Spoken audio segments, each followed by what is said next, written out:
মনে করেন আপনাকে ইন্টারভিউতে এরকম একটা টাস্ক দেওয়া হলো, যেখানে বলা হলো অর্ডার ডেট থেকে আপনাকে ডে এর নাম বের করতে হবে, মান্থের নেম বের করতে হবে এবং কোন ইয়ার সেটা বের করতে হবে। তো এইটা সলভ করার জন্য আপনি টোটাল 3টা মেথড পাবেন। তার মধ্যে প্রথম মেথড, যেটা যদি আপনি করেন তাহলে আপনাকে প্রথমেই বাদ দিয়ে দেওয়া হবে। সেই মেথডটা হচ্ছে আপনি ক্যালেন্ডার দেখে দেখে এখানে ডে এর নামগুলো বসালেন, মান্থের নামগুলো বসালেন এবং ইয়ার বসালেন। ঠিক আছে, এই কাজটা করলে আপনি ওইখান থেকে বাদ পড়ে যাবেন। আর বাকি 2টা মেথডের যে কোনো একটা ফলো করলে আপনি সিলেক্টেড হবেন। তো চলুন 2টা মেথড আমরা দেখি। সবার প্রথমে আমি এই কলামগুলো সিলেক্ট করে নিব, দেন আমি এইখান থেকে এটাকে টেনে সবগুলোতে সেম জিনিসগুলো নিয়ে চলে আসব। আর নিয়ে আসার পরে আমি এবার এইটা সিলেক্ট করব, করে আমি এখানে রাইট সাইডে ক্লিক করে আমি এখানে চলে যাব ফরম্যাট সেল।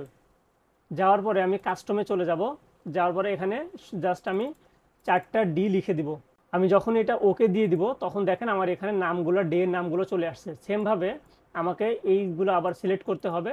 সিলেক্ট করার পরে আমি আবার সেই রাইট বাটনে ক্লিক করে ফরম্যাট সেলে যাব, দেন কাস্টমে যাব। যাওয়ার পরে আমি এখানে 4বার এম লিখব।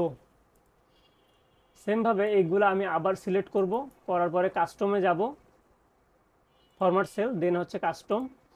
তারপরে আমি হচ্ছে জাস্ট 4বার ওয়াইল রাখবো। দেখেন খুব সুন্দরভাবে আমরা এটা নিয়ে আসতে পারছি। এটার আরেকটা মেথড আছে, সেটা হলো আমি এগুলো ডিলিট করে দেই। আরেকটা মেথড হলো আপনি এই পুরোটুকু সিলেক্ট করে নেবেন, নেওয়ার পরে আপনি ডেটাতে যাবেন। ডেটাতে গিয়ে আমরা পাওয়ার কোয়েরি অন করব। পাওয়ার কোয়েরি অন করার জন্য আমাদের এই যে অপশান, এই অপশানটা ক্লিক করতে হবে। দেখেন অপশানের নাম হচ্ছে ফ্রম টেবিল অর রেঞ্জ। এটাতে ক্লিক করার পরে আমি ওকে করব। করলে আমাদের পাওয়ার কোয়েরি ওপেন হয়ে যাবে। এই পাওয়ার কোয়েরি ওপেন হয়ে গেলে আমরা জাস্ট এখানে যাব অ্যাড কলামে। অ্যাড কলামে যাওয়ার পরে আমাদের এটা সিলেক্ট করা আছে। যদি সিলেক্ট না করা থাকে আমরা হচ্ছে এই দেখেন এটা আনসিলেক্ট, এটা সিলেক্ট করলাম। দেন আমরা হচ্ছে এইখানে ডেটে যাব। এই ডেটে যাওয়ার পরে আমি সবার প্রথমে ডেতে যাব, দেন নেম অফ দ্য ডেতে আমি ক্লিক করব। দেখেন নেম অফ দ্য ডে আমার এখানে চলে আসছে। সেমভাবে আমি আবার এটা সিলেক্ট অবস্থায় আমি আবার ডেটে যাব।